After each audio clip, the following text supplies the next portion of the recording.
In modern organizations, we have a lot of processes. We simplify processes all the time to make it easier to work with each other. So drawing an arrow is essential.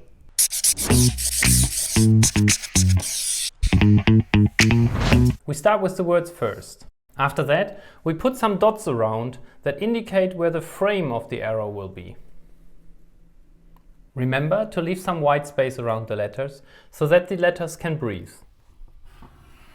Then we finish it on 3 sides.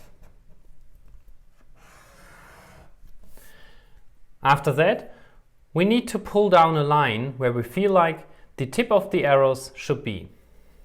Here we go 90 degrees down and 90 degrees up. The length of the wings of the arrow have to be the same. After that, we put a dot where the tip of the arrow should be and finish it off. Turn the pen sideways again to get a strong line. An arrow is quite simple, but you need to remember one thing. The lengths of those wings are the same, and these angles here are also the same.